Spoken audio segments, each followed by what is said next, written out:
देख आज अनुपात संबंधी किसी प्रश्न समाधान करिया गोटे प्रश्न प्रथम दउची एठी राम पाखरे 30 टी कोली ओ श्याम पाखरे 40 टी कोली अच्छी तेबे राम ओ श्यामर कोलीर अनुपातरा केते कोलीर अनुपात केते अनुपात केते हम केमित करिया पारे सहज आंकड़ देखो एडी राम पर केते कोली 30 टी अछि राम पाखर अछि 30 टी कोली श्याम पाखर केते टी कोली अछि अच्छे 40 टी कोली तेबे राम और श्यामर कोलीर अनुपात ये प्रश्न को तुम्हें लिखिदेल कौन देइथला तापर कौन से मागिची आम लक्ष्य करिया पड़ियो मागिची कौन राम और श्यामर कोलीर अनुपात बाहर करिया प्रथम क्या ना राम तेणु आम कौन करवा रामर कोली केते अछि 30 विभक्तक श्यामर कोली केते अछि तापर श्याम अछि नाटा ए ना को लक्ष्य करियो जा ना प्रथम एटा गोटे गुरुत्वपूर्ण कथा हम कहूँ मनक ये प्रथम जा ना देइथिबो ताकू आगे रखिबो तापर जा ना देइथिबो ताकू तळକୁ रखिबो 40 हैला 0 कटला रहला केते आउ 3 विभक्तक 4 अनुपात केते हला 3 अनुपात 4 तने राम और श्यामर कोलीर अनुपात केते हला 3 अनुपात 4 हैला हमें तो उत्तर पाई गले बुझवाचर नहीं ये गोटे बढ़िया कथा मैं तुमको शिखापी कह जानी तो 3 अनुपात 4 धर जाऊ ताने या पाखर 3टा कोली थिला बेले या पाखर 4टा कोली अछि यदि या पाखर 6टा हो जीवो ये कते हो जीवो 8टी हो जीवो हला 9टी हो गले ये कते हो जीवो 12टी हो जीवो तो सर केमि जानले आपण एडे देखो 3 और 4 थिला हला एठी मु 2 गुण बढ़ेली 3 दिन 6 हला एठी भी 2 गुण बढ़िबो तो 8 हे गला जेतले एठी हम 3 गुण बढ़ेबा 3 3 9 करबा एटा को 3 गुण बढ़ेबा बाहर करिया बुझ पइलो तेणु करी ये कथार मन कि एक्चुअली कौन कि अनुपातला तुलना पाठ तो तुलना करा जीवो ये को जति बढ़ेबा को सेति बढ़े बढ़े हम जीवा को पड़िबो ये होची तुलनार पाठ तेणु ये जो राम और श्याम कथा में अंक कले ये बुझिले ये अंकटा बर्तमान मु टिके चेंज कर देबी लक्ष्य कर जो नाटा बर्तमान ये थिला नहीं हमर आंसर बारतला 3 अनुपात 4 जदि ये प्रश्नटी को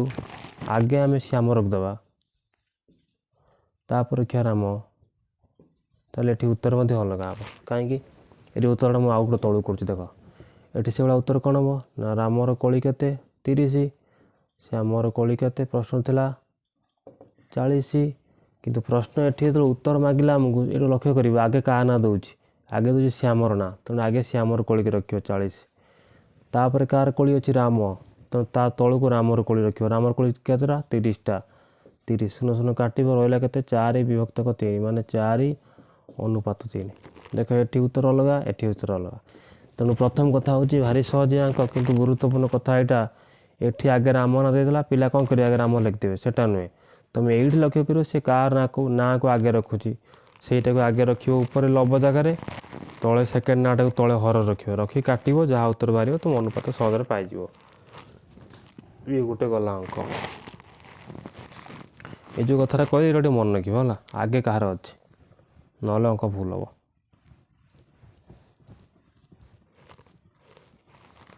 से भाई पिला माने आ गोटे प्रश्न करिया राम गोटिए सप्ताह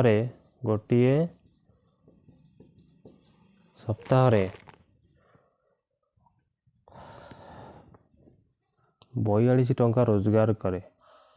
आय करे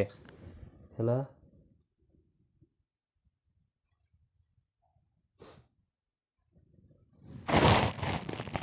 ओ प्रत्येक दिन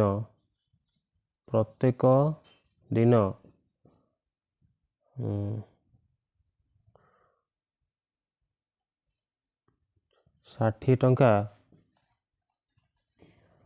व्यय करे माने खर्च कर दिए। प्रश्न कौन देछि दैनिक आय व्ययर दैनिक आय ओ व्ययर अनुपात केते निर्णय करिया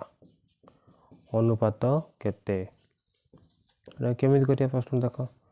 प्रथम आमर गोटे सप्ताह केते टका रोजगार करछि से आय करछि देख गोटे सप्ताह रे से देछि 42 टका गोटे सप्ताह माने 7 दिन 7 दिन रे आय केते 42 टका पुणी प्रत्येक दिन व्यय करछि 60 टका माने प्रत्येक दिन माने एक दिन है प्रत्येक दिन माने कौन एक दिन ये सप्ताह माने 7 दिन तेणु 7 दिन तार आय हूँ 42 टका और प्रत्येक दिन एक दिन तार खर्च होची व्यय होची केते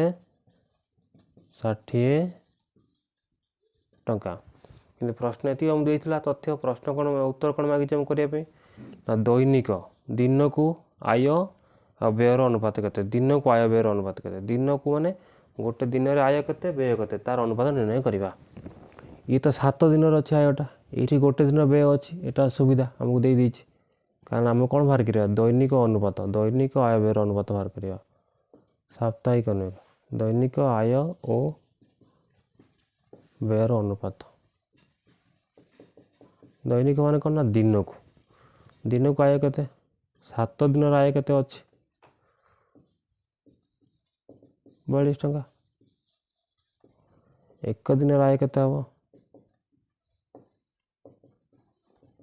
42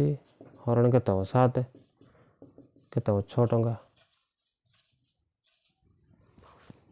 आमर कौन थला दैनिक आय आउ व्ययर अनुपात निर्णय करवा दैनिक आयटा बर्तमान बाहरी पड़ा दैनिक मान एक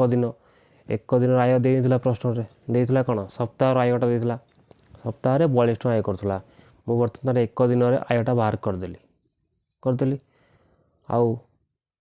दैनिक आय तो बाहरी पड़ा एवं दैनिक व्यय बाहर दैनिक मान गोटे दिन व्ययटा प्रश्न दे देछि आमको करिया पड़िबो नाही गोटे दिन रे व्यय केते ना 60 टका अतएव से कहला दैनिक आय व्यय अनुपात एवं प्रथम आय दैनिक आय केते टका 6 टका 6 विभक्त को दैनिक व्यय केते 60 टका हरदेवा मु कहती जहाँ नाटा आगे थी तो आगे रखिबो आयटा आगे अच्छी आयटा केते 6 टका 6 ऊपर रखिली तले 60 व्ययटा को रखिली हरदेवा 6 के 6 6 के 6 6 0 0 केतले 1 विभक्त को 10 उत्तर 1 अनुपात 10 हेला बुझिपाइल ता माने एठी कौन बुझिबा 1 अनुपात 10 उत्तर तो बाहरी पड़ा तुमको पचारे जदि यार अर्थ कौन तुम कौन कहब ना दैनिक सी 1 टका आय कला बेले व्यय करे केते 60 टका व्यय कर दिए सॉरी 10 टका से खर्च कर दिए एठी बुझल यार अर्थ होची एक दिन रे 1 टका आय कला बेले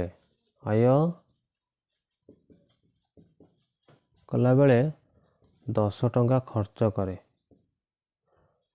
बा व्यय कर दिए है